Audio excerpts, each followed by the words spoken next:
He said the number out loud, not whispered to a friend, not implied with a smirk. Out loud. In a room with 40 people, open bar, and a DJ playing something low and smooth that nobody was actually listening to anymore. "Come on, babe. Tell them what you make." He was laughing when he said it. The kind of laugh that assumes the room will follow. And they did. A few chuckles. Someone near the shrimp cocktail looked away. I stood there holding a glass of champagne I hadn't touched, wearing the black dress he said made me look understated. And I let the number hang in the air between us like smoke. I didn't correct him. I didn't smile. I didn't cry. I looked at the floor beneath his feet, the pale gray stone tile of the 14th floor of Meridian Commerce Center, Midtown Atlanta. And I thought about something he didn't know. He said the number like it was a punchline. And maybe it was, just not the way he thought. Before we go any further, what time is it? Where you are right now, drop your time and your country in the comments. I want to know who's here for this one. I have a habit that Derek never understood. Every morning at 5 o'clock, before the coffee finishes brewing, before the sun has fully committed to rising over Atlanta, I sit at the small desk in the corner of our home office and I read. Financial disclosures, market reports, quarterly earnings summaries. The kind of documents that make most people's eyes go soft and unfocused within 3 minutes. Derek would shuffle past the doorway, sometimes half asleep, squinting at the blue light from my screen. "You and those spreadsheets," he'd say. Then he'd go back to bed. He thought I was catching up on work emails. I never corrected him. We met 6 years ago at a fundraiser for a community development nonprofit in Buckhead. He was in a navy blazer, working the room the way people do when they've spent years practicing it. Firm handshake, held eye contact, exactly 2 seconds longer than necessary laugh, arriving just slightly before the joke landed. I was there because my mentor, a woman named Gloria Hutchins, who had quietly built 3 apartment complexes in Southwest Atlanta before most people knew her name, had asked me to come. "Watch how people move in rooms like this," Gloria told me. "You'll learn more about a person in 40 minutes at a party than in 4 years of marriage." I thought she was being dramatic. I was 32 years old, and I thought I knew how to read people. Derek found me near the silent auction table studying a framed photograph of the Vine City neighborhood taken sometime in the 1970s. He said something clever about the architecture. I said something back. By the end of the evening, he had my number and a look on his face like he'd won something. I didn't mind that look then. I understand it differently now. We married 18 months later. Small ceremony, outdoor, early October. The trees along Piedmont Park just beginning to turn. My mother cried. Gloria sat in the 3rd row and watched Derek with the careful eyes of a woman who has underwritten enough risk to know when something is overvalued. She hugged me after and said, "You're allowed to keep things for yourself, baby, even in a marriage. Especially in a marriage." I tucked that away. The first year was fine. The second year was quieter. By the 3rd year, Derek and I had settled into a version of partnership that looked correct from the outside shared mortgage on a 4-bedroom in Kirkwood. A joint account for household expenses, dinner parties with his colleagues, where I mostly listened and he mostly performed. He was a senior manager at Callaway and Vance Financial Consulting. He introduced me at those dinners as my wife Paisley. She does analysis work. The "she does analysis work" always landed with a slight deflation, like a clarification offered to manage expectations. I let it stand. I was busy. What Derek did not know, what I had chosen carefully and deliberately not to share, was that 18 months into our marriage, I had begun acquiring something. It started the way most things start for me. Quietly. A conversation with Gloria over lunch at a small Jamaican spot on Campbellton Road. A name passed across the table. A property management contact who specialized in commercial real estate in Midtown. An LLC formed on a Tuesday afternoon in the offices of a firm on Peachtree Street, registered under a name that meant something only to me. Indigo, the color between blue and violet, the color of the sky at 5 a.m. exactly when I do my best thinking. Indigo Real Holdings, LLC. I remember the afternoon I signed the initial purchase agreement for the 14th floor of Meridian Commerce Center. It was a Thursday in February, cold for Atlanta, the kind of cold that makes the city feel like it borrowed weather from somewhere else and isn't sure how to wear it. I sat across from a notary named Mr. Fontaine, who smelled like coffee and old paper. And I signed my name 7 times across 7 different pages. When it was done, I drove home, changed clothes, and started dinner before Derek got back from work. He came in talking about a deal he'd nearly closed. I listened. I made rice. I asked the right questions in the right places. At some point during dinner, he looked at me across the table and said, "I don't know how you do the same thing every day and stay satisfied." I smiled. "I find ways to stay interested," I said. That night before bed, I slipped a thin gold ring onto my right index finger. I'd bought it months earlier, kept it in the small cedar box in my desk drawer, waiting for the right moment. A private marker. A thing that meant nothing to anyone who saw it, and everything to me. Derek noticed it the next morning. "That new?" he asked. "Old," I said. "I just started wearing it." He nodded and poured his coffee, and that was the end of it. There is a specific kind of invisibility that gets assigned to women who are quiet and capable and not particularly interested in announcing themselves. I had spent enough years inside that invisibility to understand its texture. The way people talk over you in meetings. The way your name gets left off the forward on an important email. The way your husband can share a meal with you every night for 3 years and still not know the shape of what you're building. I won't say it didn't sting. It did sometimes in the small hours before my alarm went off in the space between waking and rising. But I kept building. Gloria used to say the loudest thing a woman can do is finish what she started. Not announce it, not post about it. Finish it. Let the finished thing speak. I was almost finished. The 14th floor of Meridian Commerce Center had been leased to Callaway and Vance Financial Consulting, Derek's company, for 11 years. The lease renewal was coming up in 47 days. The previous owner, a property group out of Charlotte, had sold me the floor 8 months ago as part of a quiet portfolio adjustment. The transaction had been handled through intermediaries, the way these things are, when you prefer not to have your name on the first page of anything. Derek walked past the Meridian Commerce Center building every single morning. He took the elevator to the 14th floor 5 days a week. He held meetings in its glass-walled conference room. He had once complained to me about the building management being impossible to deal with. And I had nodded sympathetically and refilled his coffee. He had no idea. Most mornings I watch him leave the house before me. He always adjusts his tie in the mirror by the front door, a small vanity he has never outgrown.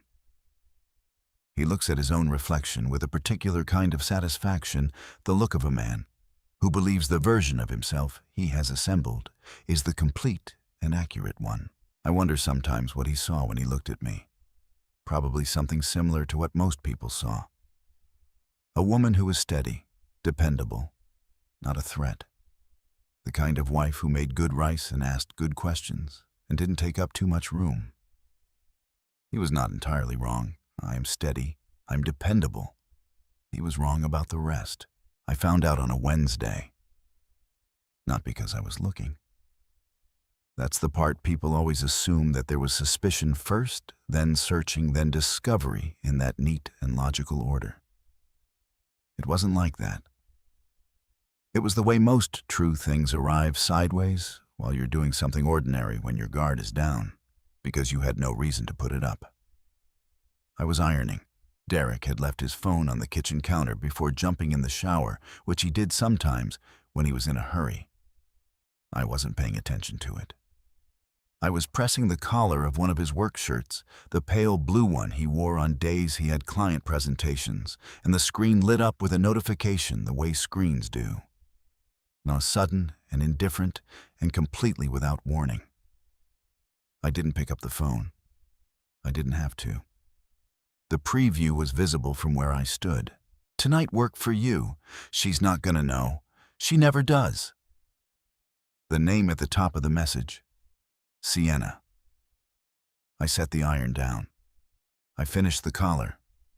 I hung the shirt on the door handle and walked to the window and looked out at the backyard, the Japanese maple we'd planted together 2 springs ago, the bird feeder Derek had assembled incorrectly, and never fixed the patch of grass near the fence that never grew right because of the shade. I stood there for a long time. The shower was still running. I could hear it through the ceiling. The particular rhythm of it, the way the pressure dropped slightly when he turned to rinse a sound so embedded in the architecture of my daily life that I stopped hearing it years ago. I heard it now. She never does. 3 words. Economical. Certain. The kind of certainty that doesn't come from one close call, it comes from a long run of them, from a pattern so established it has stopped feeling like risk. This had been going on for a while. I knew a woman, once a colleague named Brenda, who discovered her husband's affair through a credit card statement, at a hotel in Savannah, a restaurant neither of them had ever mentioned. She told me later that the worst part wasn't the betrayal itself. It was the recalibration. The going back through memory and re-examining everything every late night, every distracted dinner, every moment he'd seemed slightly elsewhere. And understanding that what she'd interpreted as stress or work pressure or just the ordinary drift of a long marriage had been something else entirely. "You start to feel stupid," Brenda said. "Even though you're not. You start to feel like you missed something obvious." Standing at my kitchen window that Wednesday morning, I understood exactly what she meant. I went back through things. I couldn't help it. The Tuesday, 3 months ago, when Derek came home at 11, jacket over his arm, and said the client dinner had run long, I'd believed him because he smelled like a restaurant. That specific warm grease and garlic smell, and I thought, of course. The Sunday he took a long drive alone to clear his head and came back quieter, softer, the way people are after they've been somewhere they wanted to be. The birthday weekend I'd planned in Chattanooga that he'd postponed twice, citing work, until I quietly canceled it and didn't bring it up again. I hadn't missed anything. I had interpreted correctly and then accepted the explanation offered. Those are 2 different failures. The shower stopped. I heard the bathroom door open. I picked up the iron again. Derek came downstairs in his undershirt and slacks, hair still damp, reaching for the phone before he'd fully entered the kitchen. He checked the screen with a quick, practiced glance, the glance of someone managing multiple conversations, and then slipped it into his pocket and looked at me. "Shirt ready?" he asked. "On the door," I said. He got it. He put it on. He stood at the kitchen island, eating a piece of toast and scrolling through something on his phone, and I stood at the ironing board. And we occupied the same room the way we had for 3 years, comfortably, efficiently, without much friction, except that now I was seeing the room differently, not with rage. I want to be precise about this because people expect rage, and what I felt was not exactly. It was more like a sharpening. The way your vision adjusts when you step from a dim room into daylight, not a change in what's there, but a change in how clearly you're seeing it. I thought about Sienna. I knew who she was.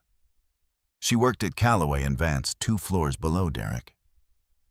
I had met her exactly once at a company picnic the previous summer, a tall woman with a press and curl and a careful smile, the kind of smile that is performing relaxation. She'd shaken my hand and said, "I've heard so much about you," in a tone that I had filed away as odd and then promptly forgotten. I filed it back now. I thought about the necklace. 2 months earlier, I'd noticed a faint smell on the collar of Derek's car coat, not his cologne. Not mine, something else. floral with a sharp amber base, the kind of scent that announces itself and lingers. I recognized it in the vague, unreachable way you recognize a song you haven't heard in years. I couldn't place it then. I mentioned it to Derek. He said it was probably from the dry cleaner. I accepted that. I know now what that smell was. It was Coco Mademoiselle by Chanel. I know because Derek bought me a bottle of it for our first anniversary, said he'd smelled it on someone and thought of me. I wore it for 6 months, then switched to something else, because the scent had started to feel like something I couldn't name. I know now what I couldn't name. Derek finished his toast. He rinsed the plate, which he only does when he's in a good mood. He came over and kissed me on the cheek, right cheek, the same spot the way a person kisses a piece of furniture they've grown fond of, and said he'd be home by 7. "Have a good day," I said. He left. I heard his car back out of the driveway. I stood in the kitchen until the sound of the engine faded completely. Then I walked to the small desk in the home office, and I opened my laptop, and I looked at the lease agreement for the 14th floor of Meridian Commerce Center. I read every clause. I checked the expiration date 43 days from that Wednesday. I looked at the name on the tenant line, Callaway and Vance Financial Consulting. I looked at the name on the owner line, Indigo Real Holdings, LLC. I closed the laptop. I touched the gold ring on my right index finger, just a touch the pad of my thumb running across the smooth band the way you run your tongue across a word before you say it out loud. I was not going to do anything rash. I was not going to confront, accuse, perform. I had watched enough women spend their sharpest energy on the moment of confrontation and walk away from it, empty their power spent on a scene that changed nothing structural. I was going to finish what I started. But first, I was going to wait. I was going to watch. I was going to let Derek be exactly who he was, fully publicly without interference, until he gave me a moment I could use. I did not have to wait long. The office party was in 11 days. The party was on a Friday. Callaway and Vance held their annual end-of-quarter celebration on the 14th floor every year, the open area near the north windows cleared of its usual cluster of workstations, catering brought in from a Buckhead events company, a bartender who made the same 4 cocktails all night with the quiet efficiency of someone who has done this many times and expects nothing interesting to happen. I had attended 3 of these parties as Derek's wife. I knew the layout. I knew which partners stood near the bar and which ones migrated to the windows. I knew that the CFO, a man named Gerald Pittman, always arrived exactly 40 minutes late and left exactly 90 minutes after that. I knew that the junior analysts clustered near the food and tried to look like they weren't watching the senior staff for behavioral cues. I wore a black dress. Derek had picked it out 8 months ago, handed it to me in a department store with the offhand confidence of a man who has decided what his wife should look like in public. "This one," he said. Understated, professional. I bought it because I was thinking about other things that day, and because it was a fine dress, and because I had learned that some battles are not worth the energy they cost. I know now that understated was the point. He wanted me to disappear into the background of his evening. We arrived together. Derek worked the room immediately, a hand on a shoulder here, a laugh there, his voice carrying across the open floor with the practiced ease of a man who has spent years turning social events into professional auditions. I got a glass of champagne from the bartender and positioned myself near the windows. Outside, Midtown Atlanta moved in its usual Friday evening rhythm headlights, threading through the grid below the distant constellation of the Mercedes-Benz Stadium, lights to the southwest. The particular blue of the sky at that hour, when the sun has dropped, but the dark hasn't fully committed. The 14th floor, my floor. I had stood at these windows before at a building inspection appointment 14 months ago on a gray Tuesday when the space was empty and smelled of industrial cleaning solution and potential. I had pressed my palm flat against the glass and looked out at the same view. Mr. Fontaine, the notary, had been packing up his briefcase behind me. I remember thinking, yes, this one, standing at those same windows, now holding a glass of champagne. While 40 people talked around me and a DJ played something too quiet to dance to, I thought, yes, still this one.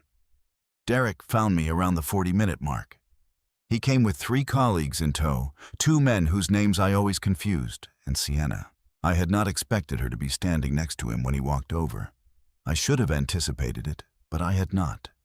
And for approximately 2 seconds, I felt something cold move through my chest, not surprise exactly more, like confirmation arriving at a speed I hadn't prepared for. She was wearing red, a fitted dress, deep red, the kind of red that makes a room take notice. I absorbed this detail with the flat attention of someone cataloging evidence. Then I absorbed the secondary detail. The dress was almost the same shade as the one I'd worn on the night Derek proposed. 3.5 years ago, rooftop restaurant in Virginia Highland, early November. He'd gotten down on one knee between the main course and dessert, and I had been wearing a dress that color. I do not know if Sienna knew this. I do not know if Derek knew he'd chosen a woman who wore that color. Some coincidences are just coincidences. Some are the subconscious telling you something it hasn't yet figured out how to say directly. Either way, I noted it. I filed it. Derek made introductions. Sienna shook my hand with a smile that arrived a half-second too quickly, the smile of someone who has practiced this specific interaction. "We've met," I said pleasantly.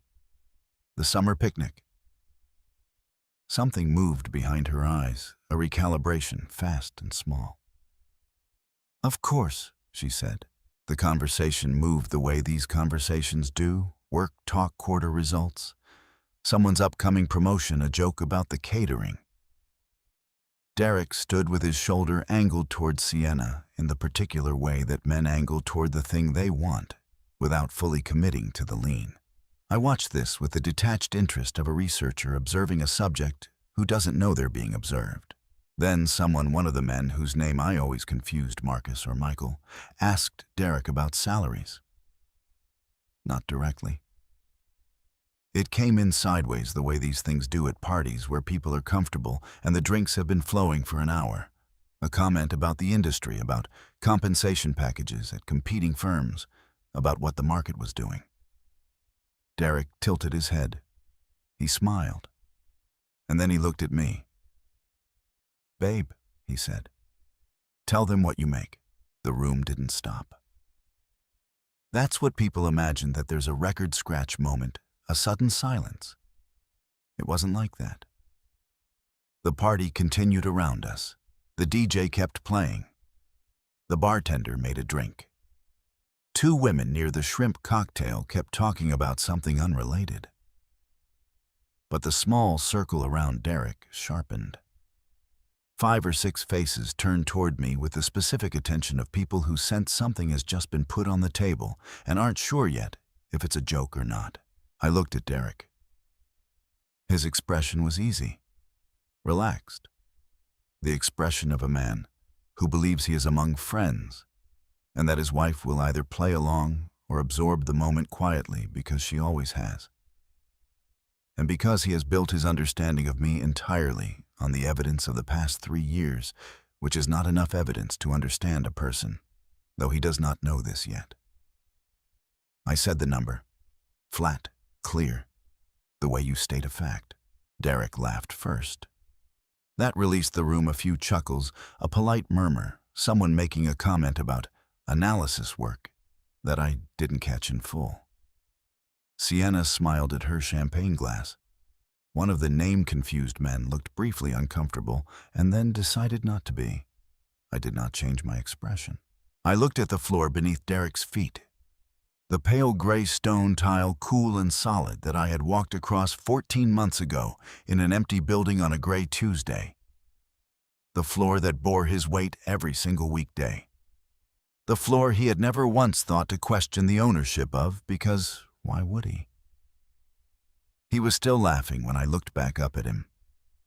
I touched the gold ring on my right index finger.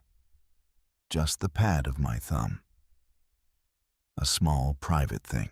Then I looked past Derek's shoulder at the windows at Midtown Atlanta spread out below us in the early dark. And I thought about the lease renewal notice I had instructed my property attorney to prepare.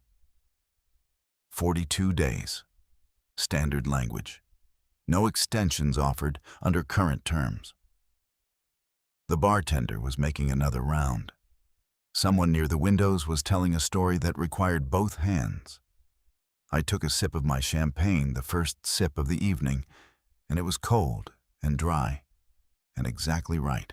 Across the circle, Sienna was watching me with the careful eyes of a woman who has just realized, perhaps for the first time, that she may have misread the room. I smiled at her. Easy, relaxed. I wanted her to know I'd seen the red dress. I wanted her to wonder what else I'd seen. I finished my champagne. I set the glass on a passing tray. I told Derek I was going to get some air. And I walked toward the elevator with the unhurried stride of a woman who owns the floor she is walking on. Because I did. I drove home alone. Derek texted at 9:47, staying a little longer. Networking thing, don't wait up. I read it at a red light on Ponce de Leon, the city moving around me in its usual Friday night configuration, couples outside restaurants, a group of young men crossing against the light, the orange glow of a food truck parked on the corner selling something that smelled like cumin and char. I set the phone face down on the passenger seat and drove the rest of the way in silence. The house was exactly as we'd left it. I turned on the lamp in the entryway, not the overhead light. I took off the black dress and hung it carefully, not because I planned to wear it again, but because I'm not a person who leaves things crumpled on the floor. I put on a gray sweatshirt and a pair of loose trousers, and I went to the kitchen and filled the kettle. While the water heated, I stood at the counter and did nothing. Just stood. This is something I learned from Gloria, the practice of not immediately filling silence with action or analysis.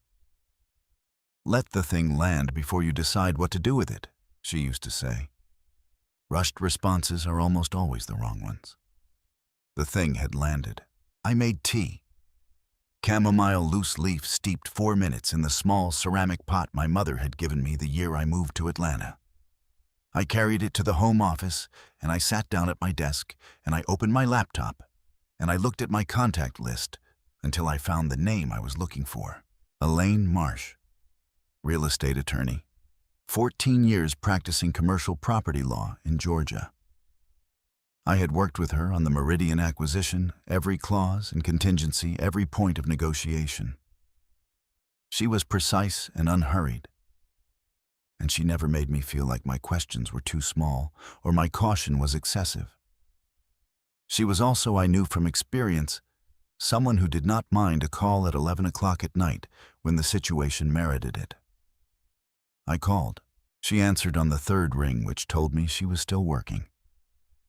Paisley, she said. Not a question. Not surprise. Just acknowledgement, the tone of a woman who has learned to expect calls at odd hours from clients who are thinking clearly and moving carefully. I want to confirm something, I said. The lease renewal for the 14th floor. Walk me through the timeline again. I heard her open something, a file, a drawer, the specific sound of organized paper. Current lease expires in 42 days, she said. Callaway and Vance submitted a renewal inquiry 6 weeks ago under the standard assumption that terms would carry. We have not responded. And our position? Clean, she said.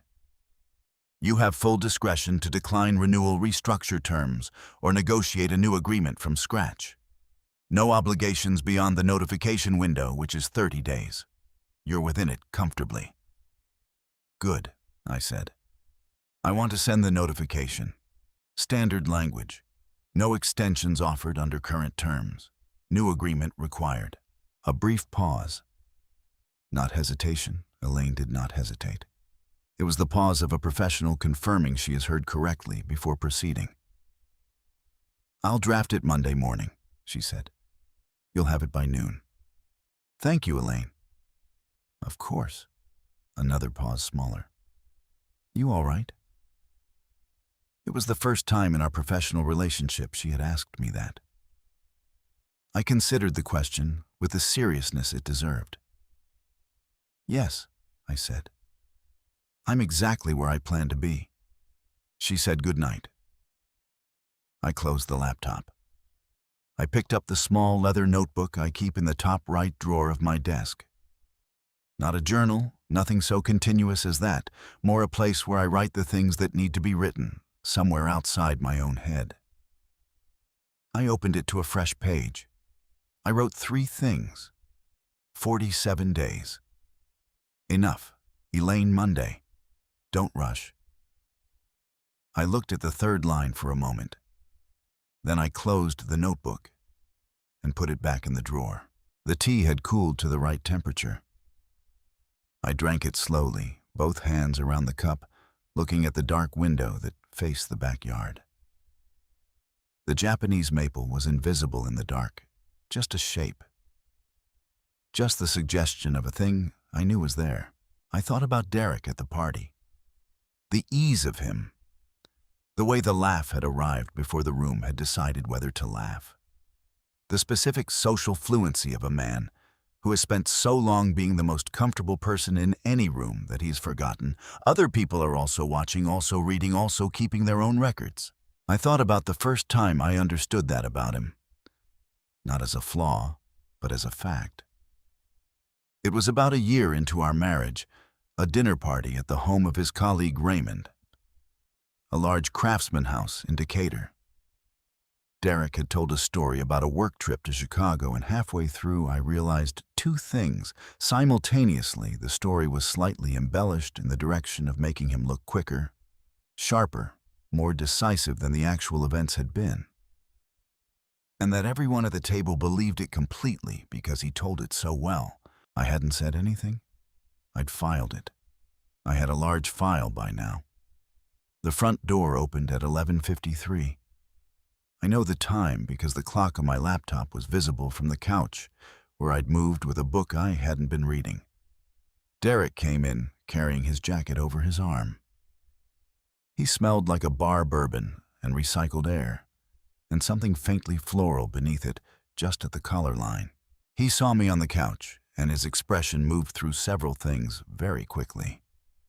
Surprise adjustment, the arrangement of something neutral and easy on top. "Still up," he said. "Mm-hmm," I said. I turned a page in the book. He went to the kitchen. I heard the refrigerator open and close. He came back with a glass of water and stood in the doorway between the kitchen and the living room, leaning against the frame with the studied casualness of someone who is not entirely sure what energy the room requires. "Good party," he said. I said again. "You left early." "I was tired," I said. I looked up from the book.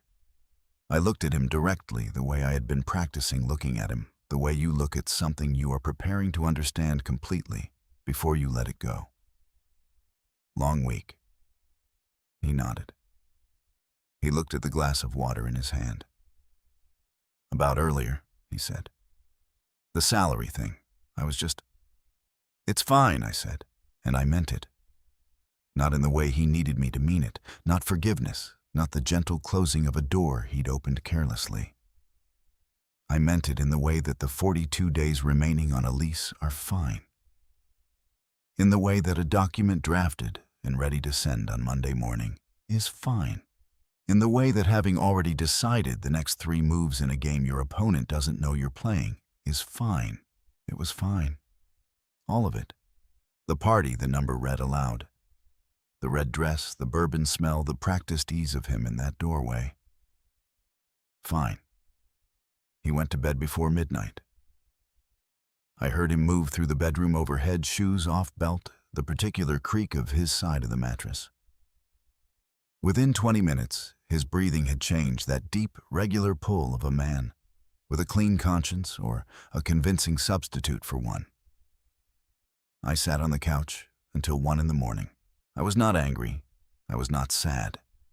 I was in the state I recognize in myself, when I'm about to do something that will take patience and precision, and the willingness to remain invisible for exactly as long as necessary, and not 1 moment longer. I thought about Gloria, about the 3 apartment complexes she'd built before most people knew her name, about the way she moved through rooms, not loud, not performing, just present in the specific way of someone who has already done the work and is simply waiting for the rest of the world to catch up. I turned off the lamp. I went upstairs. I lay down on my side of the bed in the dark, and I listened to Derek breathe. 42 days. I had built the whole thing in 42 months. 42 days was nothing. 42 days was the easy part. I closed my eyes, and I slept better than I had in months. Derek did not apologize. Not that Saturday, not that Sunday. Not in the quiet way some people apologize, the slightly more attentive cup of coffee, the unsolicited offer to run an errand, the hand placed on the small of the back at a moment when hands are not usually placed there. None of that. He moved through the weekend with the frictionless ease of a man who has already processed his own behavior and concluded it required no further attention. Saturday morning he made breakfast. Eggs, toast, the good coffee from the bag we kept in the freezer. He set a plate in front of me and sat across the table and opened his phone, and we ate in the comfortable parallel silence that long relationships build. Not hostile, not intimate. Just the shared occupation of a space by 2 people who have run out of things they need to say before 9 in the morning. I ate the eggs. They were good. Derek has always been a decent cook on weekends, unhurried in a way he never is during the week, moving around the kitchen with a looseness that I used to find appealing. I watched him refill his coffee and lean against the counter and scroll through something on his phone, and I thought about how thoroughly a person can be known and unknown at the same time. He looked up from his phone at some point and caught me looking at him. "What?" he said. Easy, half smiling. "Nothing," I said. "Just thinking." He went back to his phone. I went back to my eggs. Sunday afternoon, he went out for what he called a drive. The same language he had used on that Sunday 3 months ago that I had filed away and then retrieved. He was gone 2 hours and 40 minutes. He came back quieter and softer in the specific way I now understood. And he stood in the kitchen doorway while I was reading and said he was thinking about ordering from the Thai place on Moreland. "Sure," I said. We ate pad see ew from containers on the couch and watched a documentary about deep sea exploration that neither of us had suggested, and both of us watched without much engagement. Derek fell asleep before it ended, head tilted back, one hand resting on his chest. I turned off the television. I covered him with the throw from the armchair. I went to the home office and I read Elaine's preliminary draft for the lease notification, which she had sent as a preview, even though the official version wouldn't arrive until Monday noon. The language was clean and unambiguous.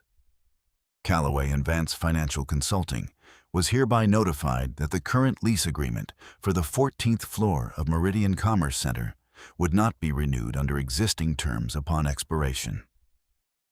The property owner, Indigo Real Holdings LLC, required the initiation of a new agreement negotiation no later than 30 days from the date of this notice. All inquiries to be directed to the office of Elaine Marsh, ESQ. I read it twice. I noted 2 minor adjustments I wanted in the phrasing. I sent Elaine a message with the edits and closed the laptop. I sat for a moment in the dark office and listened to the sound of Derek asleep on the couch, that deep, even breathing, that absolute, unconscious certainty that the room around him was exactly what he believed it to be. Monday came. Derek left at 7:45. I left at 8:15. I drove to the office, a different building, a smaller firm, where I handled quantitative analysis for a portfolio management group. And I sat at my desk and I did my work. And at 11:58, Elaine sent the final version of the notification. I read it one last time. I typed 2 words. In reply, send it. By 3 o'clock that afternoon, the registered letter had been dispatched to the offices of Callaway and Vance Financial Consulting, 14th floor Meridian Commerce Center, Midtown Atlanta. addressed to the attention of the office manager, copied to the firm's legal counsel. I returned to my spreadsheets. I ate lunch at my desk. I drove home at 6, stopped for groceries, made dinner. Derek arrived at 7:10. He was in a different register than usual, still performing ease, but with something slightly effortful underneath it.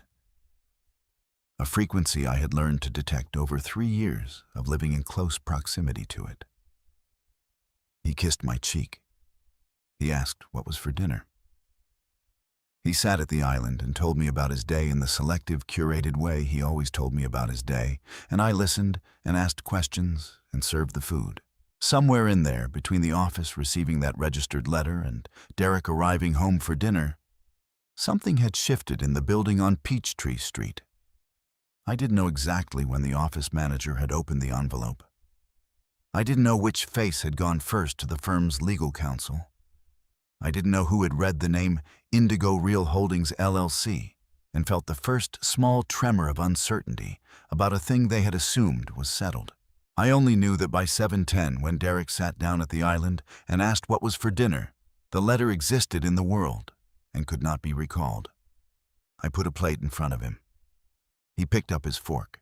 The following week passed in a specific kind of quiet that I recognized as the quiet before things begin to move.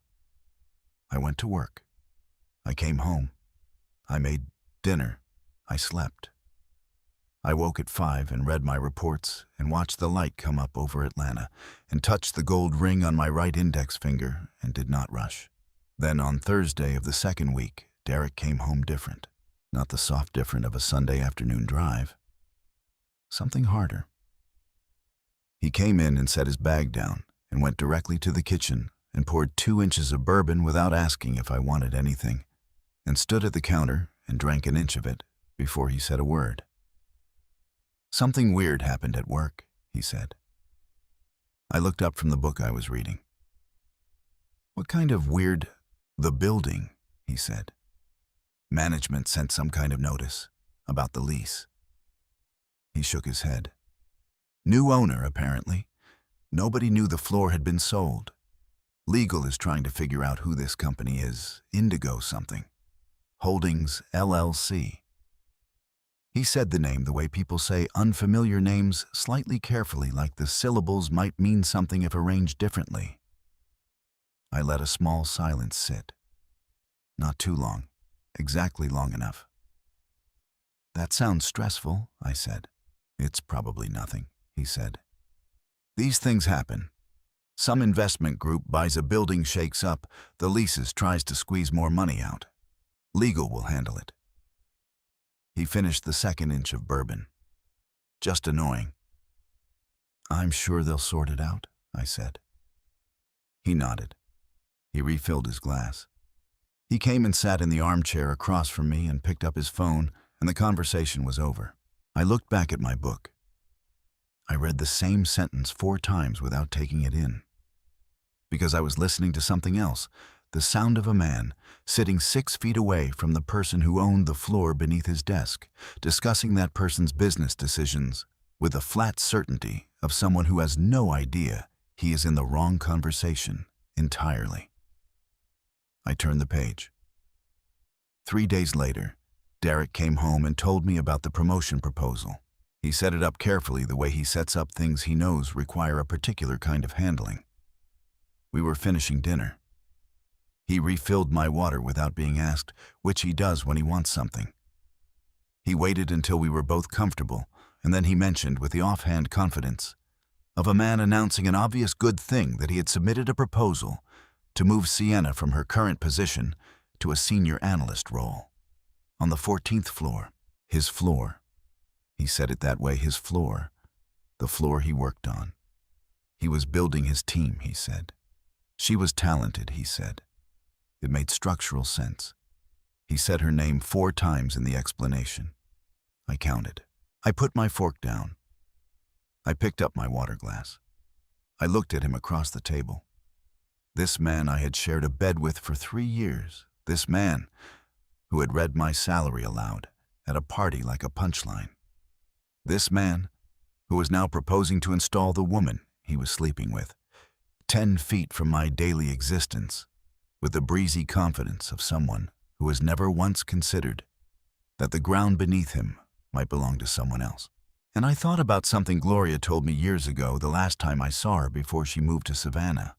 We were sitting on her porch, and she was telling me about a developer who had tried to undercut her on a property deal, and a man who had smiled at her across a conference table and offered her 60 cents on the dollar and called it generous. "What did you do?" I asked her. She smiled. Not warm, not cold. The smile of a woman who has already finished a game the other person hasn't realized, has started. "I let him finish talking," she said.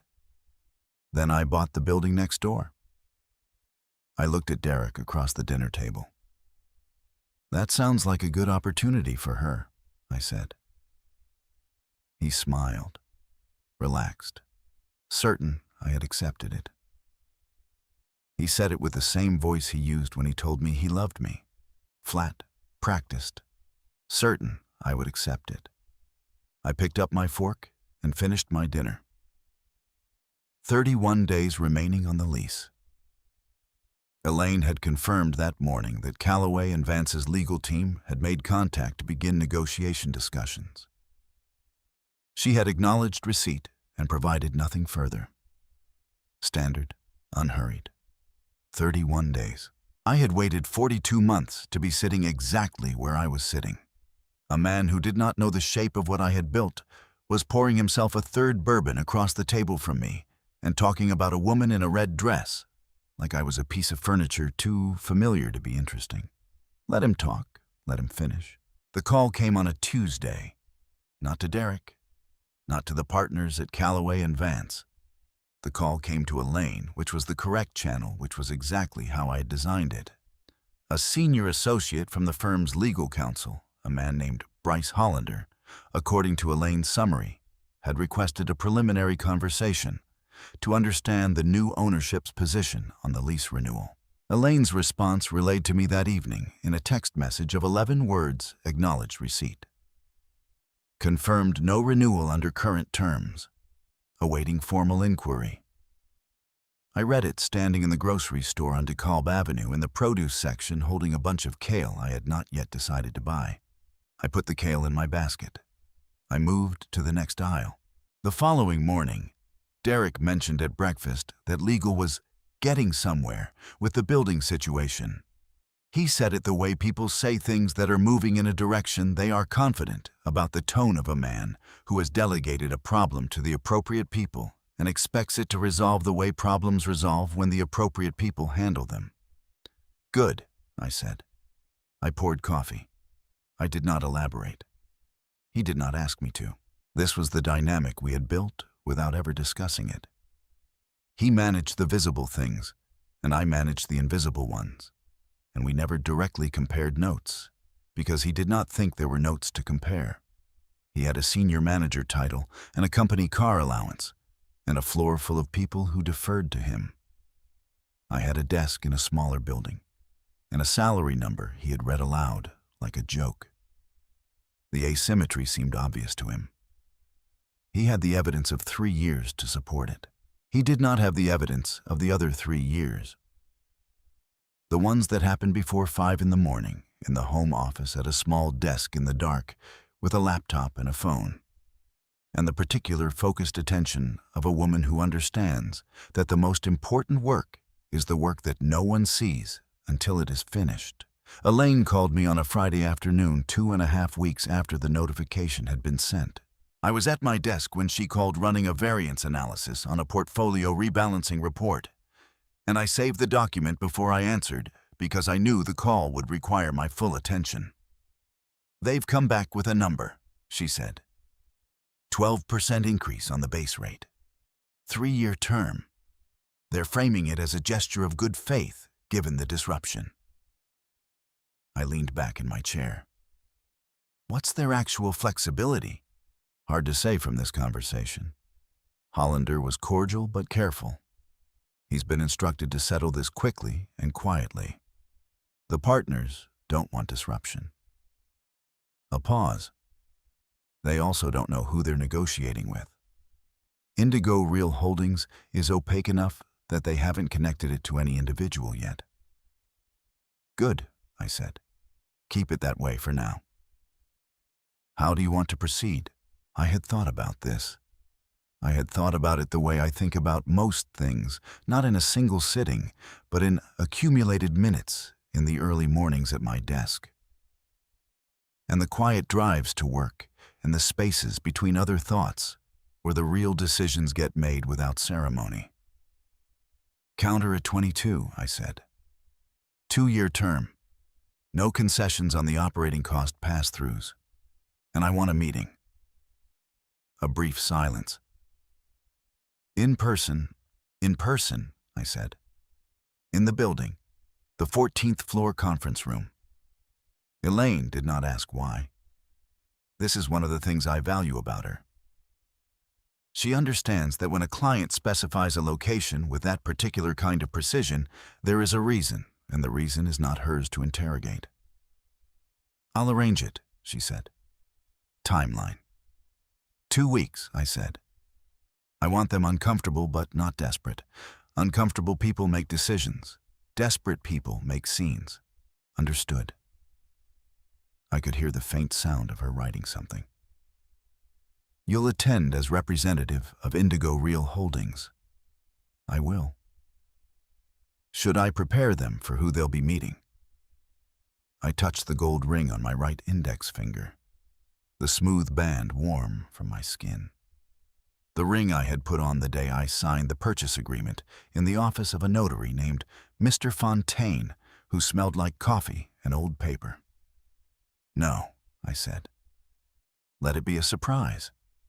Elaine made a sound that was not quite a laugh, more the sound of a person who is professionally neutral, and finds that neutrality briefly difficult to maintain. 2 weeks, she confirmed. I'll send the counter this afternoon. We hung up. I returned to my variance analysis. Outside my office window, Atlanta moved through its usual Friday rhythm. And I sat inside the ordinary texture of my day and felt beneath the surface of it the particular satisfaction of a thing approaching its correct conclusion. That evening, Derek came home with a bottle of wine, not a special occasion bottle, a midweek bottle, the kind he bought when he was in an uncomplicated good mood. He set it on the counter and told me the lease situation was basically resolved, and that legal had gotten back to the building's representative with a very reasonable counter, and he expected the whole thing wrapped up within the month. I took 2 glasses from the cabinet. That's good news, I said. Told you it would sort itself out.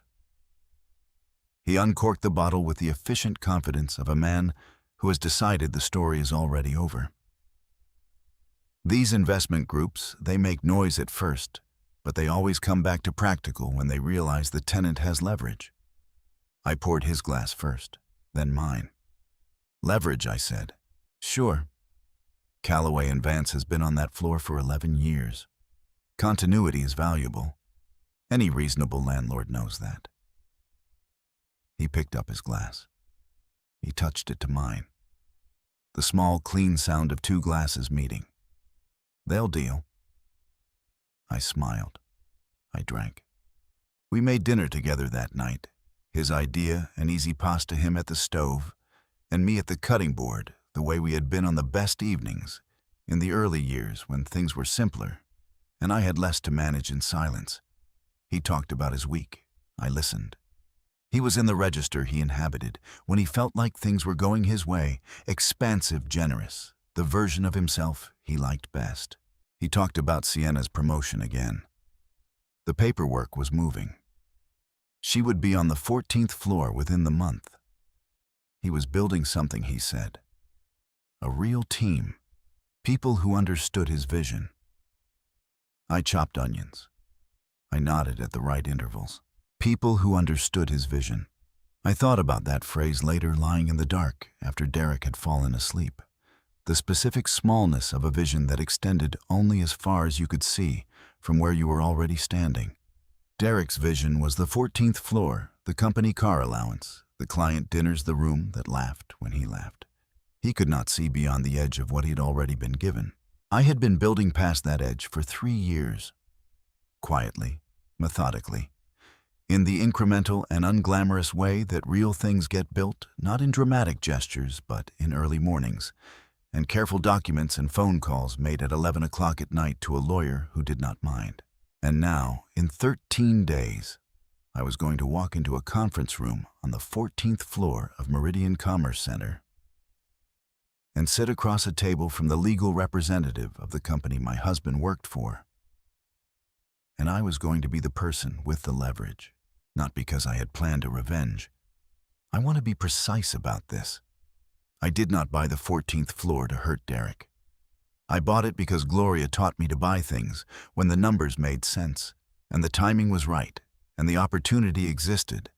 And all 3 of those conditions had been true on a gray Tuesday 14 months ago, and I had acted on them. What came after was not something I engineered. It was something I allowed. There is a difference. 13 days. I had not told anyone. Not my mother, who would have worried. Not my friend Carla, who would have been thrilled in a way that would have made it feel smaller than it was. Not Gloria, though I had thought about calling her more than once. Picking up the phone in the early morning, and then putting it back down because some things need to be carried alone until they're finished. I thought about Bryce Hollander, the senior associate, delivering the counterproposal to the partners. I thought about the partners reading the number 22% non-negotiable and the conversation that would follow. Who is this company? What do they want? Why are they pushing? I thought about the moment coming in 13 days when the answer to those questions would walk through the conference room door and sit down at the head of the table. Derek shifted in his sleep. The familiar creak of his side of the mattress, the slight change in his breathing, the unconscious repositioning of a man, sleeping the sleep of someone who believes tomorrow will resemble today. I lay still. I looked at the ceiling. 13 days was nothing. I had been patient for 42 months.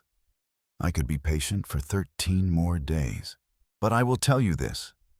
In the dark of that bedroom, listening to my husband breathe, I felt something I had not felt in a long time.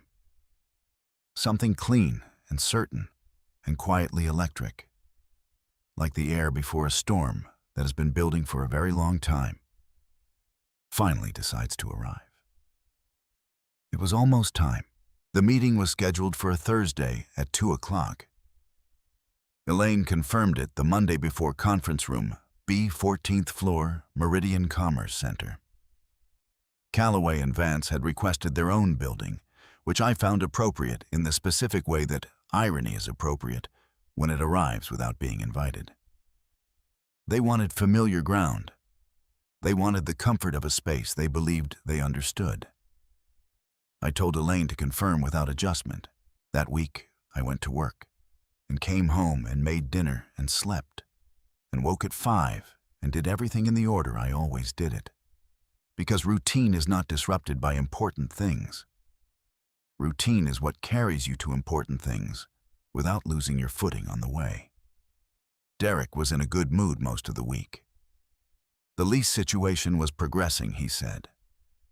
Legal was optimistic. He mentioned Sienna's promotion paperwork twice, both times with the same offhand confidence, a man building a small empire on a floor he did not own. Wednesday night, I laid out what I would wear. Not dramatically.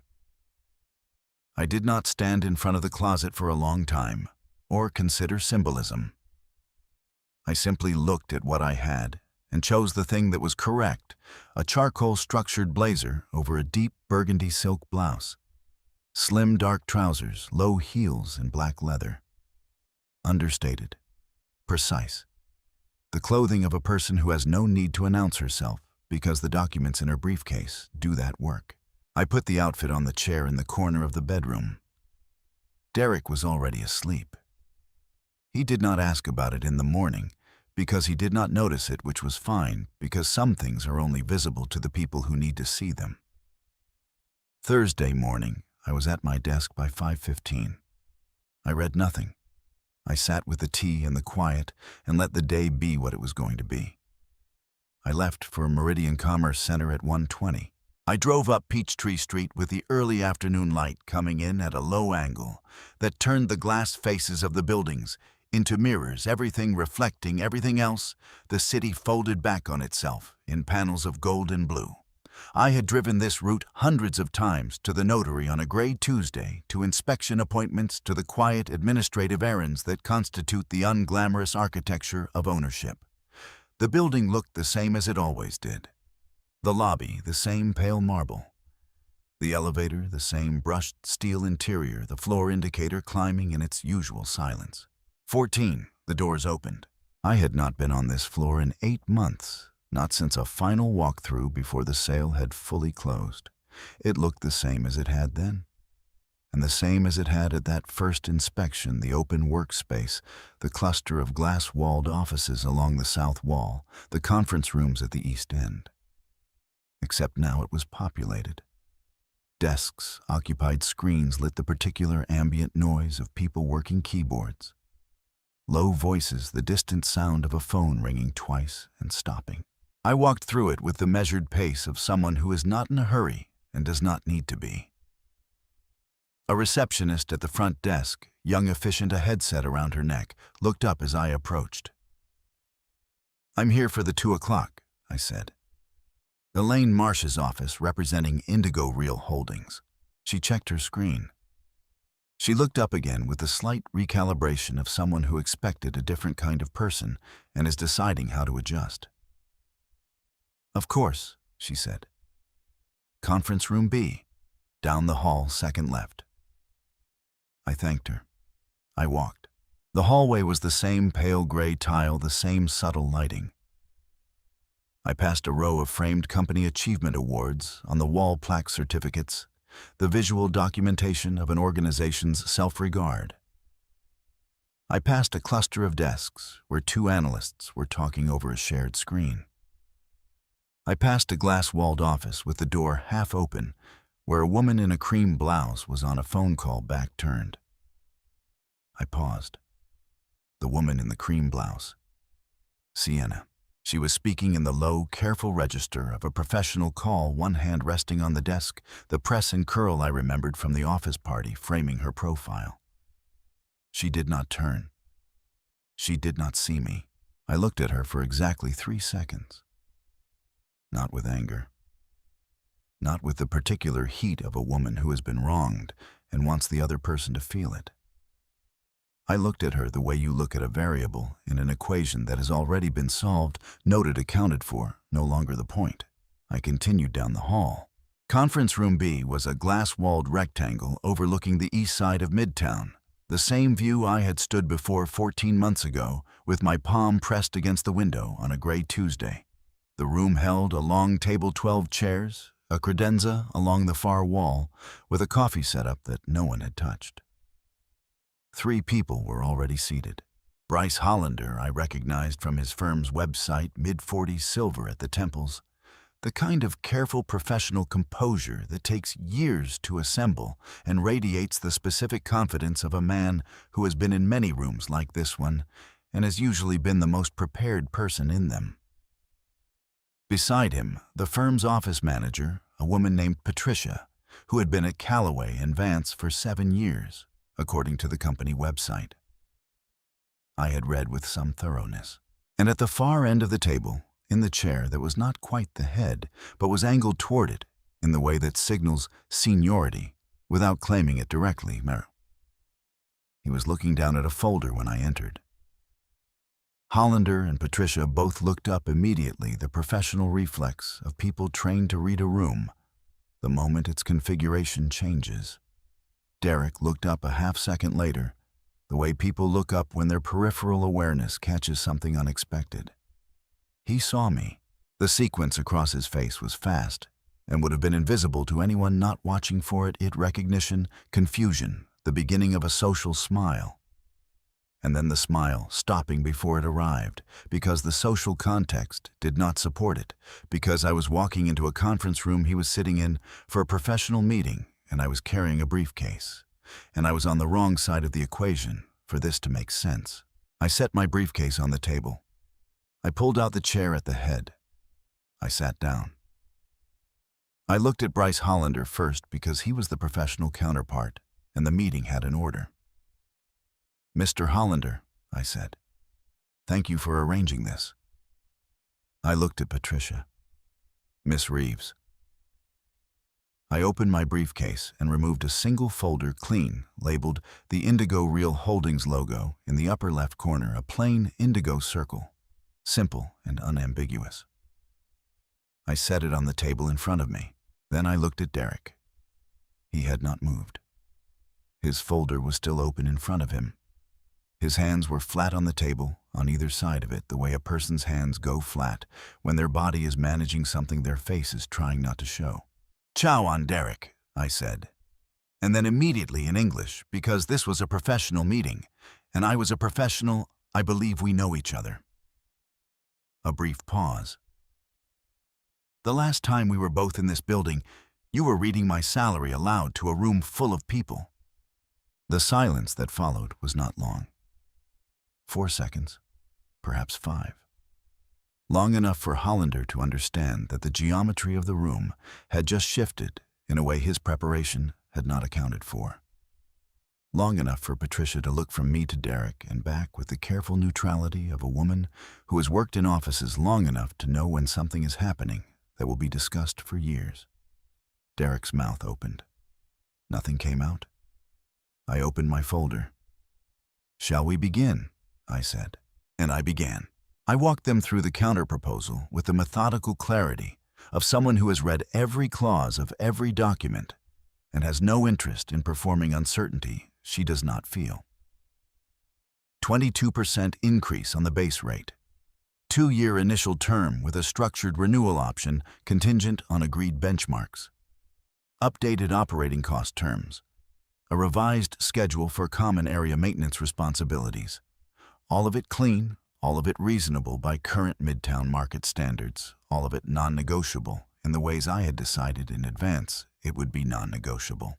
Hollander listened with the focused attention of a man recalibrating in real time. He asked 3 questions, good questions, precise questions, the questions of someone who had prepared for a different kind of meeting and was adapting without losing his footing. I answered each one directly. Derek said nothing.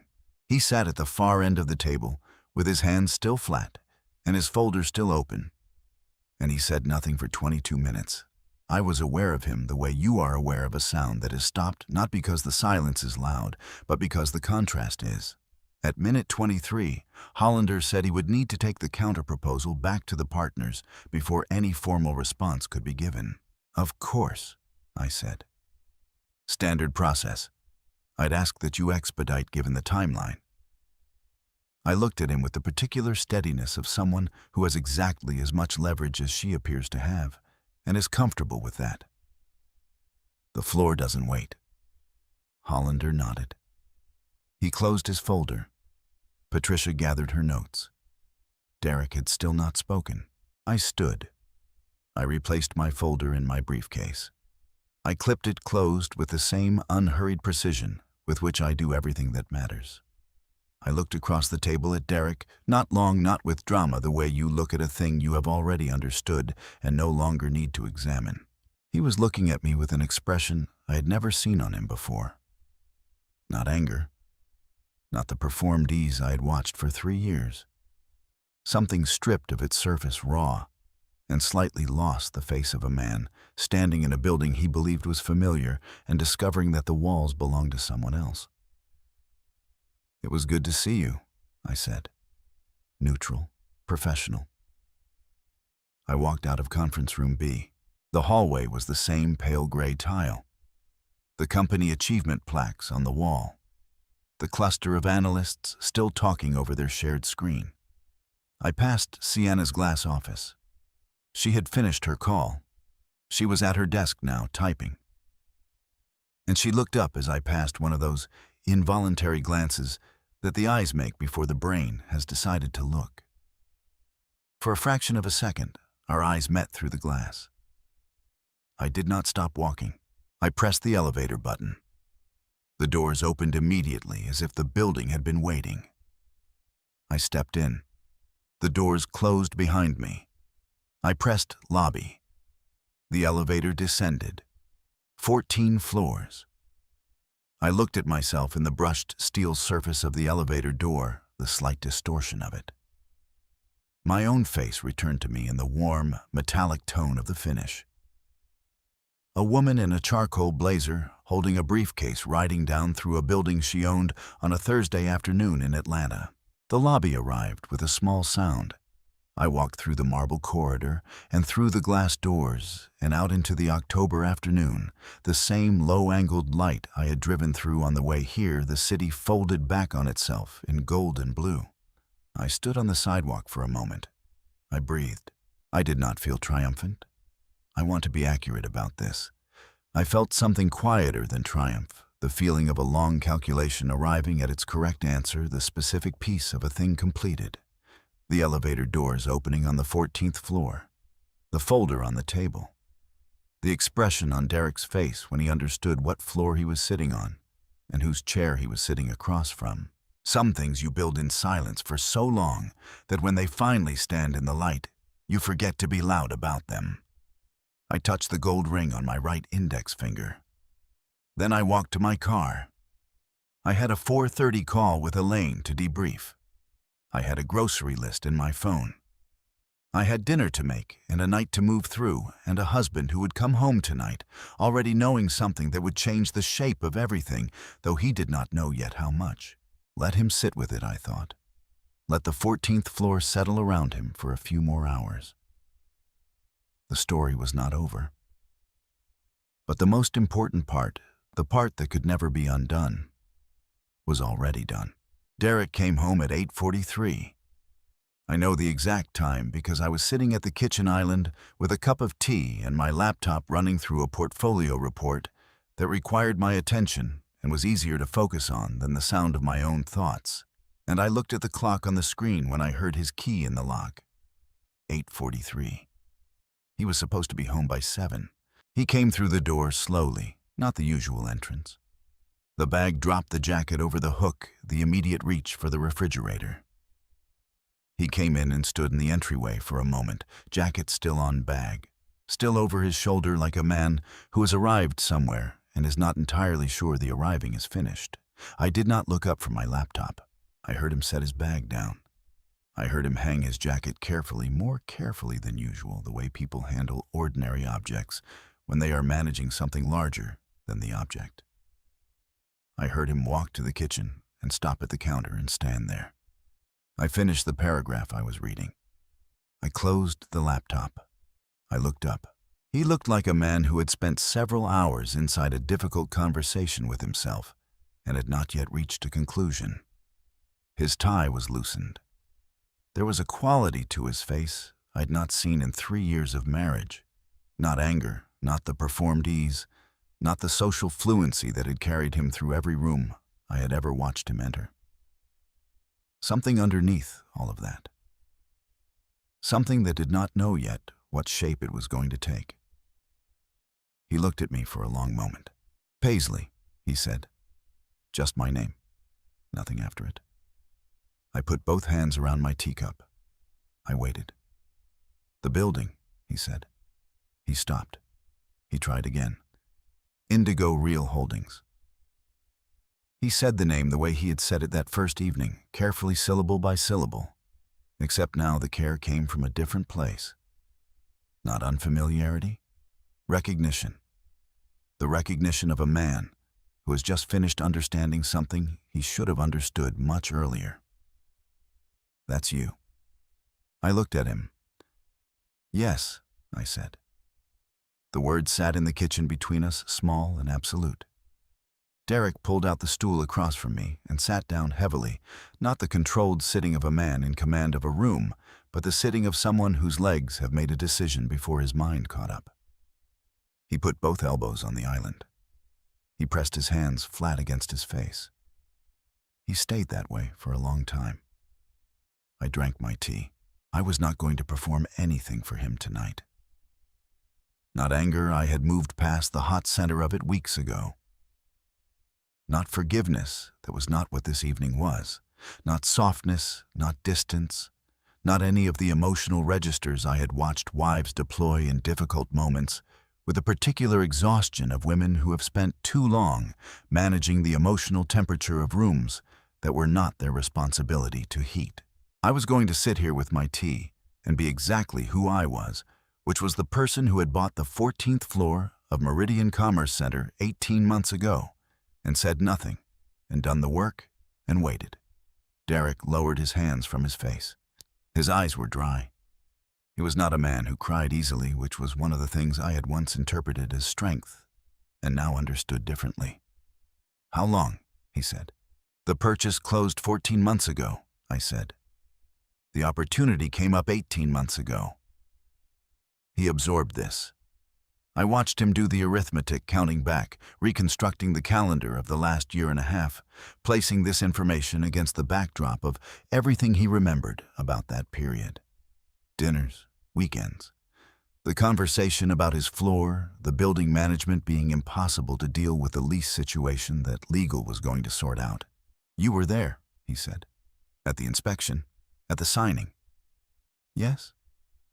"And you didn't?" He stopped. He rubbed his jaw. "You never said anything?" "No," I said. "Why?" I set down my cup.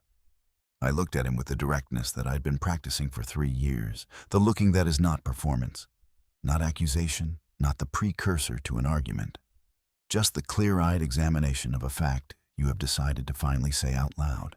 "Because it wasn't yours to know," I said. "I built it. It was mine." Something moved across his face. Not anger, I had expected anger, and it did not come, which surprised me. What came instead was something more complicated, a kind of grief that had embarrassment woven through it, the expression of a man who was beginning to understand the full geometry of what he did not see. "The party," he said. "What I said at the party." "Yes, I was—" He stopped. He did not finish the sentence, which was its own kind of answer. "Derek," I said, not unkindly, the way you say a name when you want someone to pay attention to what comes next. "You read my salary out loud in a room with 40 people because you thought it was a small enough number to be funny. You have spent 3 years in a marriage with a woman you believed was, what was the word you used at Raymond's dinner, satisfied. You thought I was satisfied." He said nothing. "You brought Sienna to that party," I said. "You put your hand on her back. You proposed to move her to your floor. You came home and told me about it at our dinner table and poured yourself a drink and called it building a team." I kept my voice even. Not cold, even. The temperature of a document being read into a record. "You did all of that in a building you assumed belonged to someone you didn't have to think about." The kitchen was very quiet. Outside, a car moved down the street. The refrigerator made its small mechanical sound. The Japanese maple in the backyard was invisible in the dark, just its shape against the fence. Derek put his hands flat on the island. His jaw was tight. He looked at the surface between his hands, and then he looked up at me. "I didn't think," he began. "No," I said. "You didn't." He flinched. Small, real. I picked up my tea. I drank the last of it cool now and set the cup down. "I have a call with Elaine tomorrow morning," I said. "She'll be advising me on the lease terms going forward. The partners at Callaway and Vance will receive a formal response by end of week." He stared at me. "You're going to what? Force them out?" "I'm going to negotiate a fair market lease," I said. "That is what property owners do. The terms I proposed are reasonable. Hollander knows it. If the partners accept, Callaway and Vance stays on the 14th floor under a new agreement. If they don't—" I lifted one shoulder, a single measured gesture. "That's their decision." "Paisley."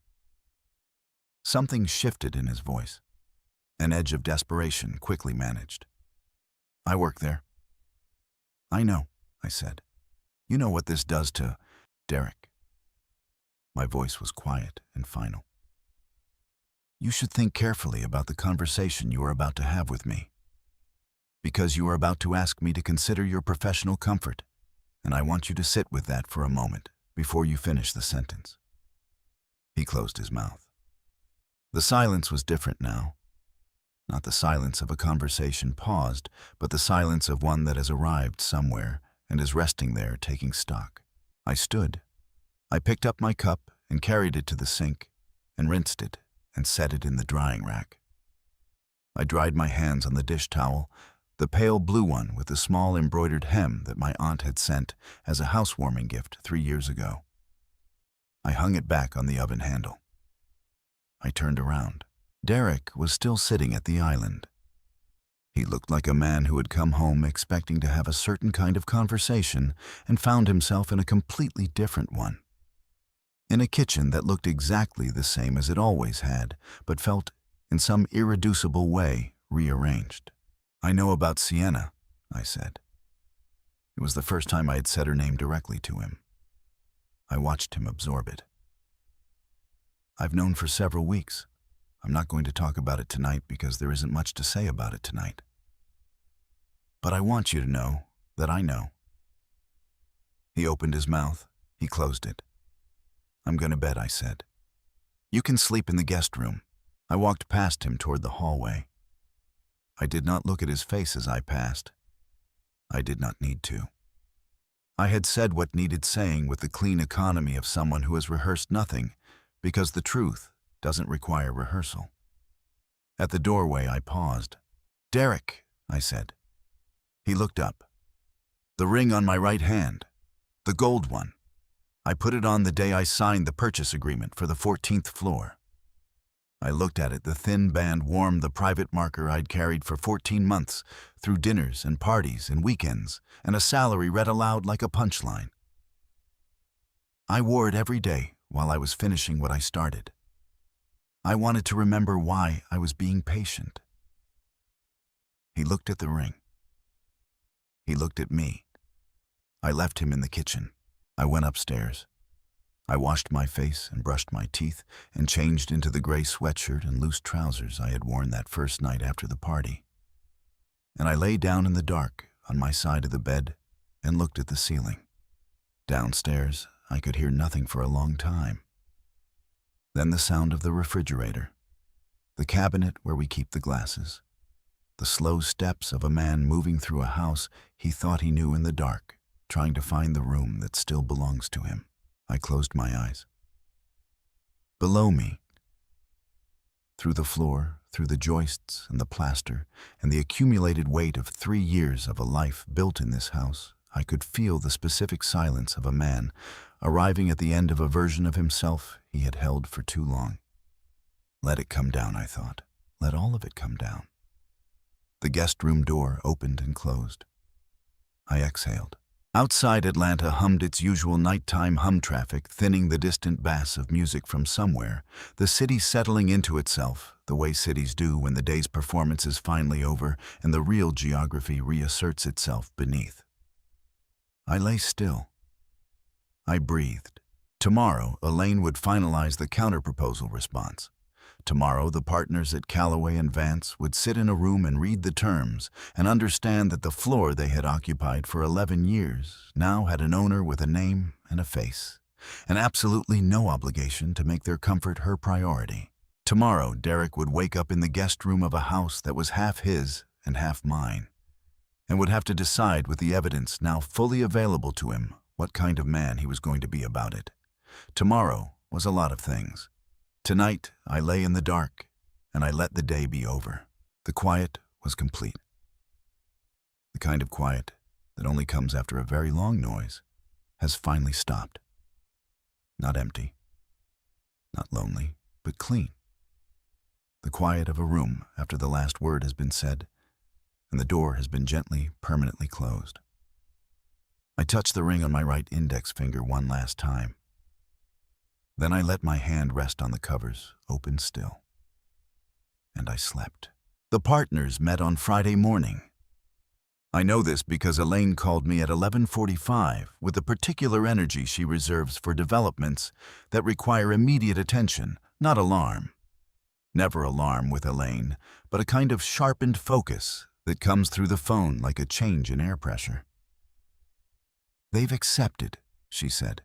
I was standing at the window of my office, coffee in hand, watching a delivery truck navigate the intersection below, with the slow, deliberate patience of something too large for the space it was trying to occupy. "All terms," I said. "All terms," she said. 22%. 2-year initial period. Updated operating costs. They signed the letter of intent this morning. Full agreement to follow within 10 business days. I watched the delivery truck complete its turn. It moved down the street and disappeared around a corner, and the intersection returned to its normal configuration, as if the large, slow thing had never been there at all. "Good," I said. "There's something else," Elaine said. I waited. Hollander called me directly before the formal acceptance. Off the record, he said the partners were his word was rattled. Not by the terms. By the meeting Thursday. By you. A brief pause. He said Derek Wren was removed from the lease negotiation process entirely after Thursday's meeting. Partner's decision. Conflict of interest given the personal relationship. I absorbed this. How did Derek respond? Hollander didn't say. But he did mention that the senior manager position Derek holds is currently under internal review. Another pause, smaller. "I thought you should know." "Thank you, Elaine." "Of course." The sound of her closing something. "You did good work, Paisley." I thanked her again, and we hung up, and I stood at the window for another few minutes, finishing my coffee, watching the intersection below resume its ordinary Friday rhythm. Cars, pedestrians, the city moving through itself with the unconcerned continuity of a place that does not particularly notice any single thing happening inside it. Derek's position under internal review. I had not planned this. I want to be precise about that, the way I have been precise about everything. I did not walk into Conference Room B on Thursday afternoon with the intention of destabilizing my husband's career. I walked in to represent a property interest I owned legally and completely. What the partners of Callaway and Vance chose to do with the information that their senior manager's wife was their new landlord, and what conclusions they drew about the meeting that had just occurred and what internal reviews they initiated as a result, those were their decisions made in their room without my instruction. But I will not pretend I did not understand that consequences move outward from a center. I understood that. I had always understood that. You press one point in a structure and the whole structure adjusts. I went back to my desk. I had work to do, and I did it. That evening I drove home, and Derek's car was not in the driveway. I went inside, and the house had the specific quality of a space that has been recently occupied and recently vacated. A coffee cup in the sink, a drawer not quite closed. The guest room door open, and the bed inside it made with the particular tightness of someone who did not want to leave evidence of having slept there. On the kitchen counter, folded once, was a note. I stared at it for a moment before I picked it up. Derek did not leave notes. In 3 years of marriage, I could count on one hand the times he had communicated something in writing rather than in person or by text. The note was on the back of an envelope, not a chosen paper, not a deliberate stationery, just what was available, which told me it had been written quickly without much preparation. His handwriting, which I know as well as I know the sound of his car in the driveway. "I'm staying at Marcus's for a while. I need to think. I'm sorry about the party. I'm sorry about Sienna. I don't know how to explain the last 3 years in a note, so I won't try. Call me when you're ready." I read it twice. I folded it back along its original crease. I put it in the drawer beside the kitchen calendar, not thrown away, not displayed, just placed somewhere it could exist without demanding anything. I made dinner for one. Pasta, simple, the kind of meal that requires enough attention to keep your hands busy and not enough to keep your mind from going where it goes. I ate at the island and looked at the space where Derek usually sat and felt the particular texture of an absence that is also in some way a relief. This is the part people do not tell you about the relief. It lives right alongside the grief, and they are not opposites. They are the same weather arriving from different directions at the same time, and you stand in it, and you feel both, and you do not have to choose which one is more true. I called my mother that evening. She answered on the second ring the way she always does, as if she has been waiting in a general readiness for calls from the people she loves. "Baby," she said. That was enough. I told her most of it, not every detail, not the lease, not the conference room, not Hollander, and the letter of intent, because some things require more time to become stories, and we're still too close to being events. But I told her about the party, about Sienna, about Derek at the kitchen island, with his hands flat on the surface, about the guest room door opening and closing, about the note on an envelope. My mother listened the way she listens, completely, without interrupting, without rushing toward the comfort before the pain has been fully spoken. When I finished, she was quiet for a moment. "Are you all right?" she said. "Yes," I said. And I meant it in the full and complicated way I had meant it when Elaine asked me the same question weeks ago. Not fine in the diminished sense, not performing okayness, but genuinely structurally all right, the way a building is all right when it has been correctly constructed and has weathered what it was built to weather. "Glory always said you were the most patient person she knew," my mother said. "Gloria was right about most things," I said. My mother laughed, a real laugh, warm the laugh of a woman who has lived long enough to find the right things funny. "Come home for the weekend," she said. "I'll make the fish stew." "Next weekend," I said. "I have some things to finish first." Monday morning I called my attorney, not Elaine. A different one, a family law specialist named Dr. Sandra Osei, whose office was in a quiet building in Buckhead. All pale wood and natural light, and the kind of practiced calm that comes from spending years in rooms where people are dismantling things they once built together. I had made the appointment the previous Thursday, the morning before the conference room meeting. I had not told Derek. There are things you prepare for in advance, not because you are certain of the outcome, but because you respect yourself enough to be ready for it.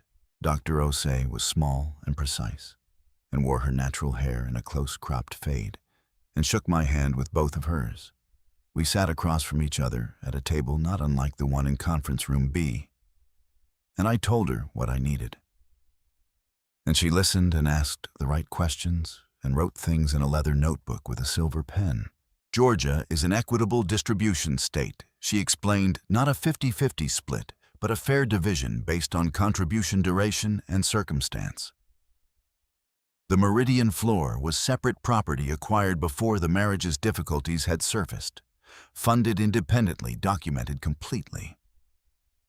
Derek's contributions to household expenses and the joint mortgage were on record and would be accounted for equitably. It's clean, she said. Well documented. You were thorough. I try to be, I said. She smiled. I can tell. The petition was filed on a Monday morning, not with drama, not with ceremony. The way clean things are done efficiently, completely, with the right paperwork, in the right hands, on the right day. Derek called me that afternoon. I let it go to voicemail. His message was 4 minutes long, and I listened to all of it standing in the parking lot outside Dr. Osei's building with the October sun low and warm on my face. He said he was sorry 6 times. He said he wanted to talk. He said he didn't know what he'd been thinking, which I believed. Because I don't think he'd been thinking, not in the particular disciplined way that thinking requires, not about the things that mattered. I texted him the name and contact information for Dr. Osei's office. Nothing else. The response from his end arrived 2 days later, a call from his own attorney, a civil exchange, the beginning of the administrative process that converts a marriage into a set of documents, and then into a chapter that has a clear ending. The week after the petition was filed, Sienna submitted a request for transfer to the Charlotte office. I learned this from Patricia, the office manager, who called me in my capacity as building owner to discuss some minor administrative matters about the new lease agreement.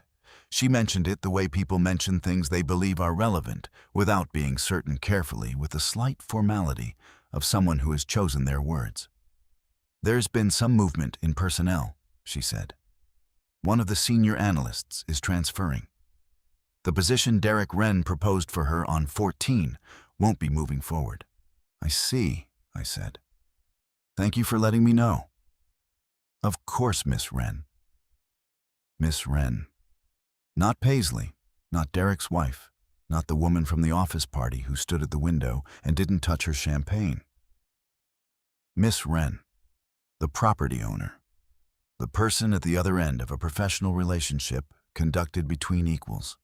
I thanked her, and we concluded the call, and I sat for a moment in the quiet of my office. Sienna in Charlotte. Derek in a guest room at Marcus's house, calling me 6 times with apologies that arrived too late to change the architecture of anything. The partners of Callaway and Vance, signing a letter of intent for 22% over base rate, initiating an internal review of the senior manager who had unwittingly invited his own landlord to the office party and handed her a microphone. And me, in my office on a Thursday afternoon in Atlanta, with a clean desk and a signed petition and a building on Peachtree Street that would continue to stand long after this particular chapter had finished being written. I thought about something my mother used to say when I was young and impatient and waiting for things that felt like they were taking too long to arrive. She would sit at the kitchen table and fold her hands and look at me with the calm certainty of a woman who has lived through enough to know how time actually works. "Baby," she would say, "the ground doesn't move. It stays right where you put it. Everything else is just weather." I had put the ground where I put it. 14 months ago on a gray Tuesday with 7 signatures and a notary who smelled like coffee and old paper. Everything else had been weather. I opened my laptop. I had work to do. Real work, the kind that accumulates and compounds, and builds slowly towards something that cannot be taken away because it was never announced to begin with. Outside, Atlanta moved through its Thursday afternoon traffic thickening toward rush hour, the light beginning its slow angle toward gold, the city's daily performance of itself continuing without pause or acknowledgement of any single thing happening inside it. I turned to the next report on my screen. I began. 3 months later, on a Thursday evening in January, I sat alone on the 14th floor of Meridian Commerce Center. Not in Conference Room B. Not at the head of a table with a folder and a briefcase and something to prove. I sat in a chair I had brought from the storage room, a plain chair padded nothing special, and I pulled it to the north-facing windows, and I sat in the dark after the building had emptied, and I looked out at Midtown Atlanta in the cold January night. Elaine had arranged access. A courtesy, she called it when she handed me the temporary key card, with the particular understatement of a woman who understood that what I needed was not a courtesy, but a completion. A moment to be in the space alone, without the noise of a negotiation, or the presence of people managing their reactions to me. Just the floor, just the view. Just the thing I had built standing around me in the quiet. The city was beautiful from up here at night. I had forgotten that, or perhaps I had never let myself simply look. There had always been a purpose to being here, a document to review, a decision to make, a meeting to prepare for. Now there was nothing to prepare for. The new lease was signed. The divorce petition was moving through its process with the steady, unspectacular efficiency of legal matters that are well documented and uncontested. The Charlotte transfer had been processed. The internal review at Callaway and Vance had concluded with a restructuring of Derek's role that involved a title change and a reassignment to a different floor, the 9th, I was told without being asked. The 9th floor, not mine. I thought about Derek sometimes in the way you think about weather that has passed, not with longing, not with anger, but with the particular clarity that distance gives to things that were too close to see properly when you were standing inside them. He was not a villain. I want to be precise about that too, the way I have been precise about everything in this telling. He was a man who had been comfortable for too long and had confused comfort with correctness, who had looked at a quiet woman and seen the absence of ambition instead of the presence of patience, who had stood on a floor he believed was simply the floor and never thought to ask who it belonged to. He had called me twice in the months since the petition. Both times I answered. Both times the conversation was civil, careful, two people navigating the administrative dismantling of a shared life with the mutual recognition that what was done, and the only productive direction was forward. He had not apologized again after that voicemail. I think he understood that the apologies had served their purpose and that more of them would not change the geometry of anything. The last time we spoke, he asked how I was doing. I said I was well. He said he was glad. I believed him. Not because everything between us was resolved, it was not, but because some things resolve themselves simply by ending by the natural completion of their own arc.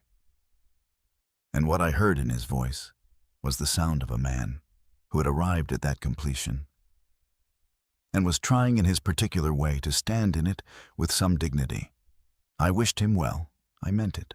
Gloria called me on a Sunday in December, which she does every few months from her house in Savannah, sitting on her porch with coffee and the particular unhurried quality of a woman who has earned the right to her own pace.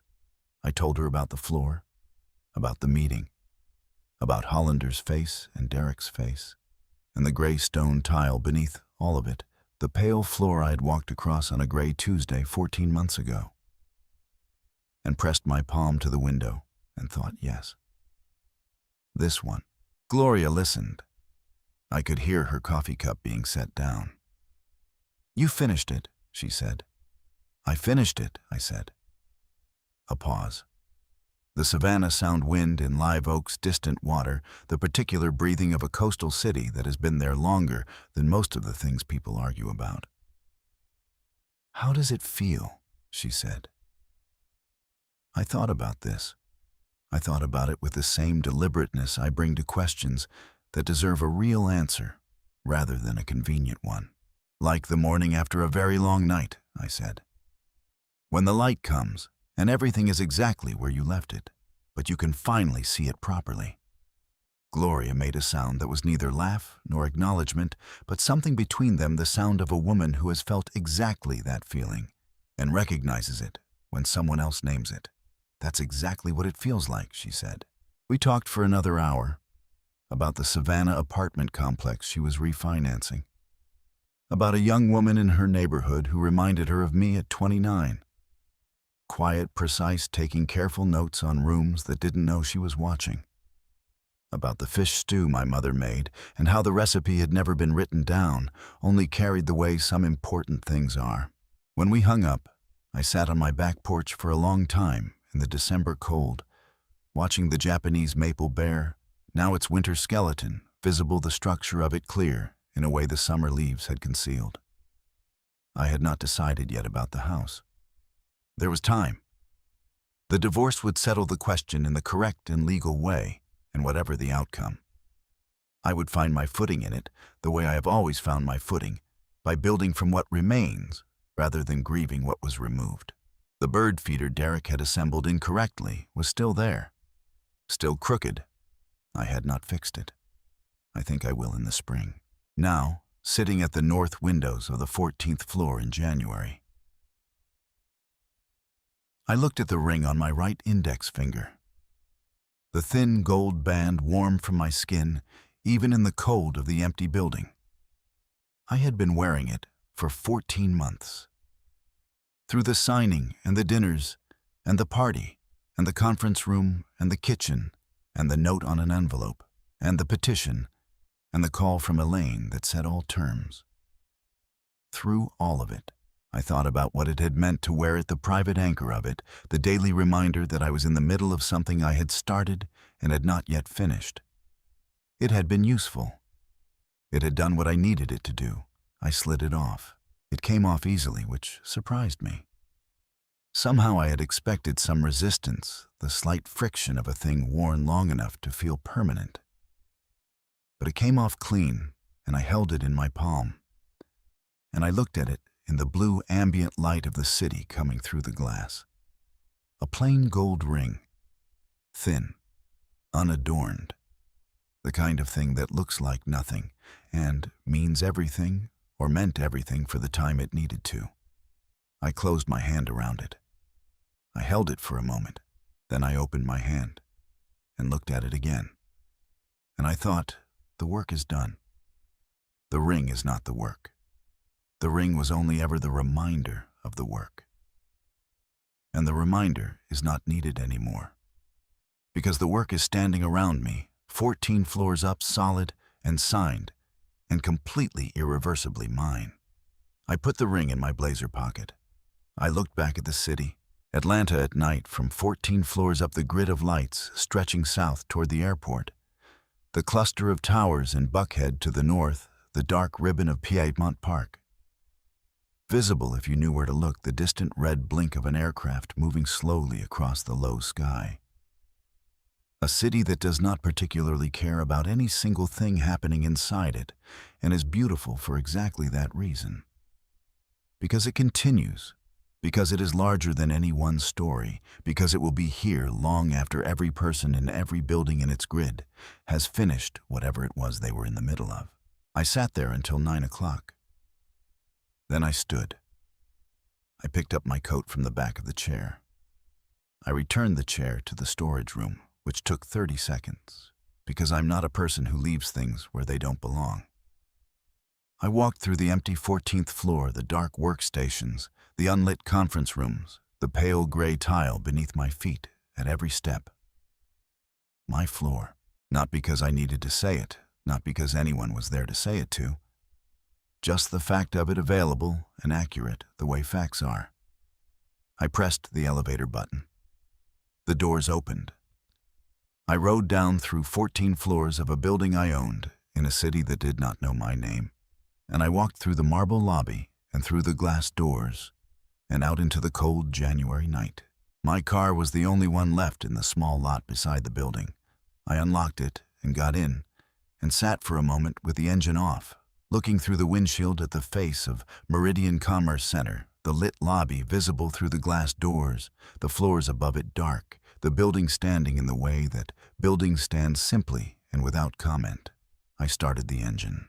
I drove home through Midtown, through the streets I had driven hundreds of times, past the restaurants and the gas stations, and the quiet residential blocks and the small parks, and the places that were only geography until life made them particular, the intersection where I had read Derek's text at a red light, the grocery store on DeKalb, where I'd bought kale while reading Elaine's 11 Words, the stretch of Ponce de Leon, where Atlanta had moved around me on a Friday night, in its usual unconcerned way. I drove through all of it and arrived home. The house was quiet and mine, and exactly as I had left it. I turned on the lamp in the entryway. I made tea.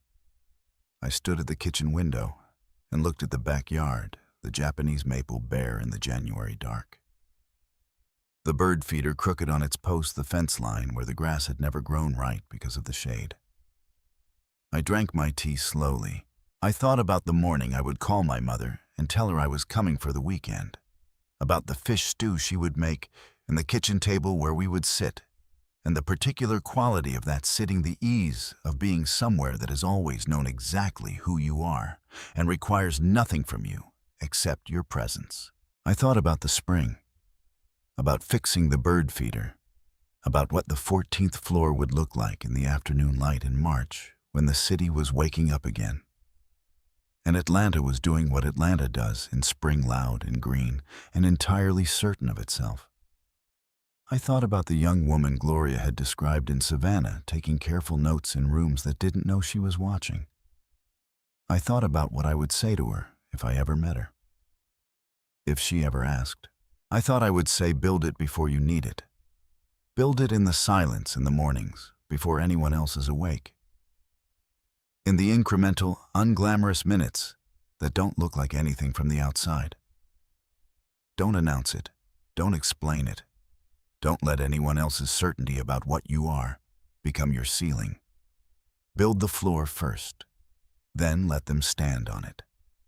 Then when the moment comes, and it will come, the moment always comes, walk in.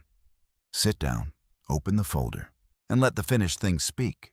There is a kind of power the world does not teach women to claim. Not the power of the room or the title or the number read aloud like a punchline at a company party. A quieter power. The power of the thing completed before the explanation is given. The power of the floor beneath the feet of everyone who underestimated you. The power of knowing, really knowing, in your body in the ring you wore, and then removed, that you built something real. And it stands. And it will keep standing long after the noise of what anyone thought about you has faded into the ordinary silence of a Thursday night in January. Paisley did not walk out of the 14th floor of Meridian Commerce Center to applause. She walked out to a parking lot and a cold night and a car with a half tank of gas and a drive home through streets that did not stop for her. That is what real looks like. Build the real thing. In the quiet, on purpose. For yourself first, everything else will follow.